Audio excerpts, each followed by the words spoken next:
make me laugh.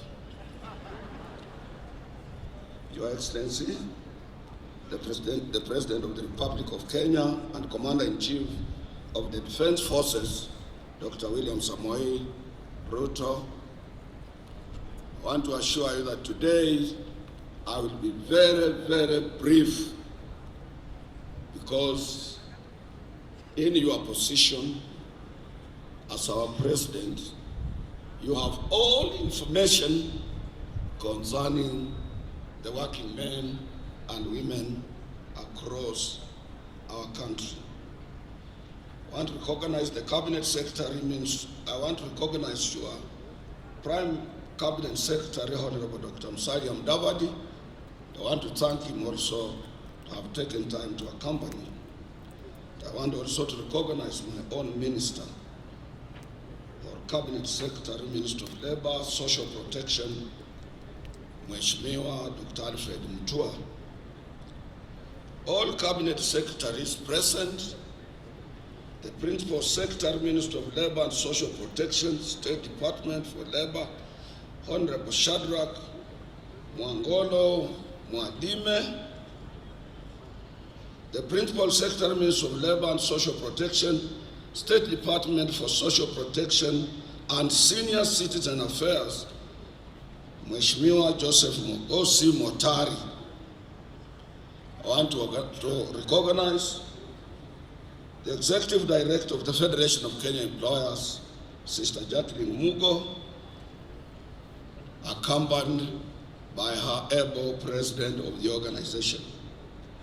Other Principal Secretaries present, Ambassadors and High Commissioners, Managing Trustee of our National Social Security Fund, Brother David Koros, the Acting Director General of the Industrial Training Authority, nowadays is known as NITA, National Industrial Training Authority, Sister Teresa Wasike.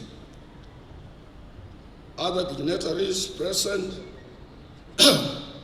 members of the Executive Board of COTU, members of our Secretariat, our brothers led by Brother Eid Marcel from Cairo, Egypt, who leads the giant Egyptian Trade Union Federation, who are here with us.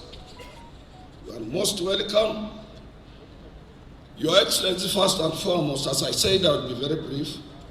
I want to take this opportunity to thank you. We can't take it for granted. You were with us here last year. And since you were elected as our President, you have respected your position as a worker number one. And you have been with us all the time that workers have assembled here. You have shared this International Labor Day with us. Your Excellency, we are celebrating also our 60th anniversary. We have been around for 60 years. And in these 60 years, Your Excellency, I have been around as the leader of labor movement in this country for 24 years. And recently, Your Excellency, when we were with you in Nyanza, I did mention that you are my last president for me to serve. I have served all presidents of the Republic of Kenya. And I also assured shop stewards recently that as you see me here, I'm contemplating to exit. But then, because we have democracy, and there are people who are watching what we are doing, whether we are responsive to workers' needs or not, a section of my executive board met and gave another resolution, and they are confident in me. But I want to assure them, as much as we have heard our song, which says our solidarity is forever, we call ourselves brothers and sisters. This does not mean that as we enter into the new year, that it will be only Atwoli who can be able to lead labor movement. Our organization is democratic. We are free and independent. And among our affiliates, 42 of them, they know your capabilities, those who are affiliates, your abilities to articulate issues concerning working men here and across the globe. and they will make a decision, and we will respect their decision. Your Excellency, our this year's theme is self-reliance in production is the key to economic growth. Your Excellency, unless we are in producing, unless we are in manufacturing, unless we are attracting foreign exchange, our economy can hardly grow. But if we produce and we support you towards that direction, we will be in a position to spur economic growth and create more employment for our young men and women. Your Excellency, as Kenyan workers, we remain alive to the fact that global political trends largely affect market dynamics and the prospects for growth and employment creation. Some of the problems that face us are not only unique to us here, but some are global. But if we are together with you, Your Excellency, if we work hard, if we produce more, we can overcome all these global economic challenges. Without a doubt, the election of Donald Trump as the 47th President of the United States of America and his consequent policies that are focused on building and manufacturing capabilities of the U.S. through self-reliance and imposition of tariffs called for all of us to relook and to rethink twice how we can be free and independent economically. Your Excellency, this year's Labor Day celebration is a special one because Kenyan workers will be marking 60th years of anniversary, as I've said. And we have made a remarkable achievement. Wewe mwenyewe umeona wafanyikazi wakipita hapa mbele yako. Umeona zile vitu wanafanya viwandani. Umeona kazi zao. Umeona commitment yao. Na wewe ndio mlinzi wao. You are the chair of our industrial relations practice in this country. And therefore, as you sit, as you look at them, I know you think well about Kenyan workers. Indeed, as I said, we will support you towards any route you take in enhancing and protecting workers' rights in this country as a champion of social justice, number one. Your Excellency, on outsourcing, Your Excellency, one of the biggest problems that your government faces in meeting its revenue collection targets is outsourcing of labor that has become a very common among the Kenyan employers. As Kenyan workers, we appeal to your government to institute action that will ensure that workers are covered by collective bargaining agreements as it is practiced world over. And they also, the outsourced people, have an opportunity to contribute to our revenue through statutory deductions as other permanent employees. Your Excellency, we can also foster self-reliance in production, particularly in key sectors like agriculture, manufacturing, and also supporting micro, small, and medium enterprises. As I said, Your Excellency, I don't want to take a lot of your time. Kwa ajili sijui umetubebea nini, naweza ongea sana na urudi na ile kitu umebebea wa Kenya. Your Excellency, you have seen the textile industry here. It is our wish that we support our textile industry. Because when we were growing, we had Kikomi, we have Raymond, we have Rivertex, we had Tvika, textile milling machines, we had everywhere in Kenya, we were producing textile materials. We need to go back there, Your Excellency, that will support you to create more employment. Lastly, I shouldn't say last, but second or third to last, I want to take this opportunity to thank you. Last week you went to China, and we in Central Organization of Trade Unions, we work closely with all Chinese Federation of Trade Unions. And Chinese, Your Excellency, most of them are genuine and they support Africa genuinely. But since our policy, foreign policy and our Kenya's policies of a non-alignment, we work with every nation. But I want to thank you for your trip to China. We will be able to realize more, particularly the agreement you signed to address the dual carriageway from Nairobi towards Western Kenya, and also to extend SGR. SGR is one of the important routes that will alleviate transport problems facing Kenyans. The other area I want to mention, President, that I cannot sit down without mentioning this. This is an area of patriotism.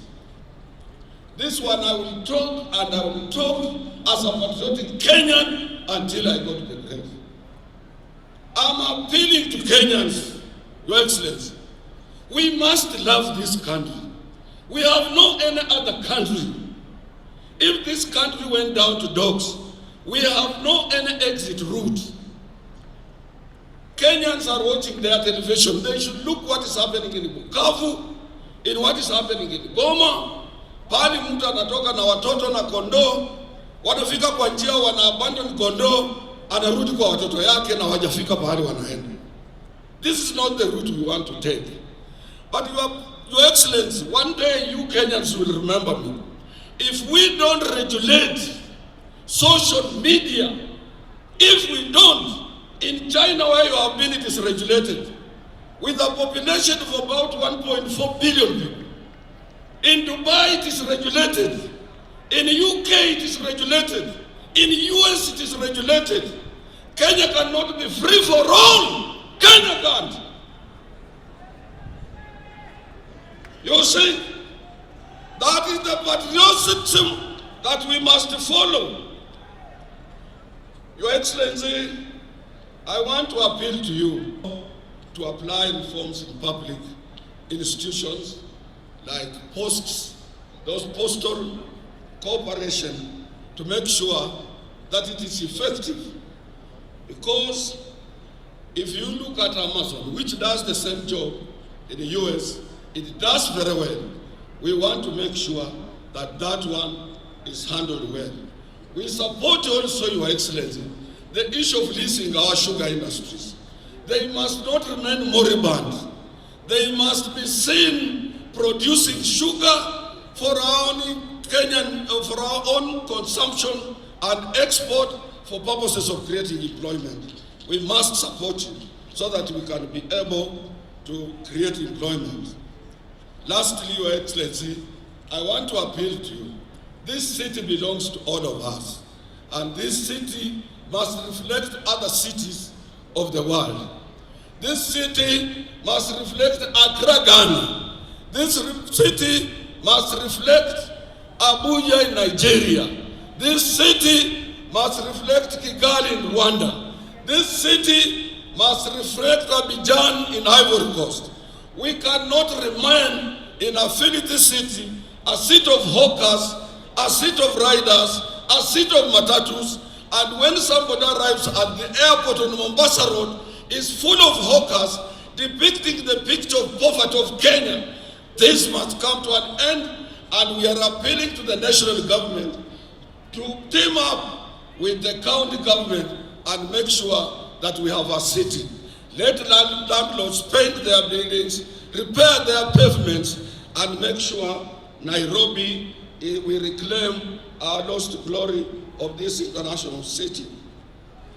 Your Excellency, we support your housing problem, and we appeal, since we are represented on that board, that workers should use their pay slips to acquire those houses. Workers have no money for deposit. We can use our pay slips to get into those houses. I appeal to you to go towards that route, Your Excellency. The other area, Your Excellency, I want to appeal to you. I want to assure you, not to appeal. I am sitting on on SHA board representing workers. And I want to show Kenyans that SHA is working. SHA is now working.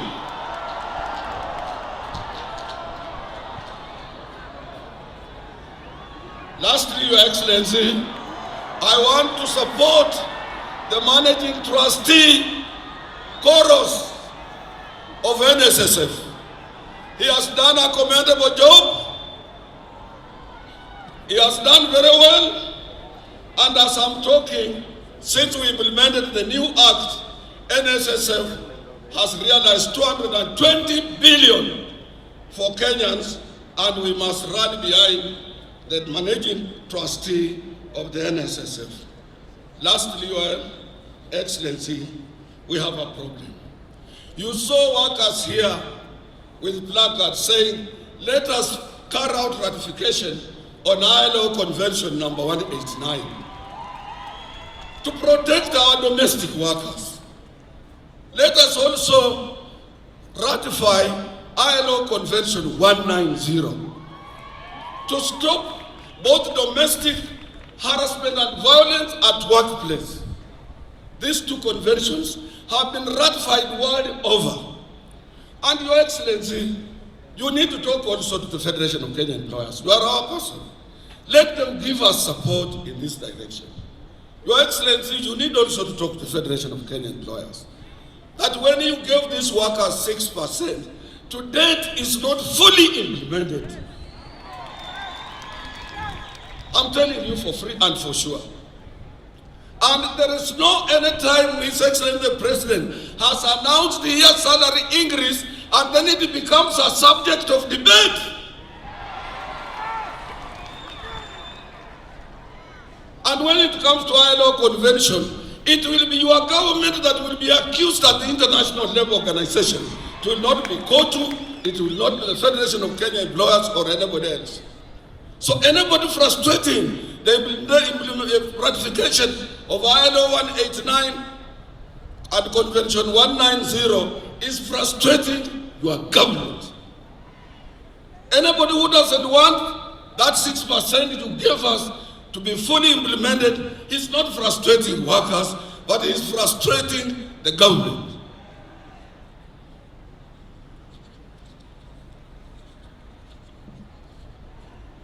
I would have gone on and on, Your Excellency, but as I said, I don't want to get you tired.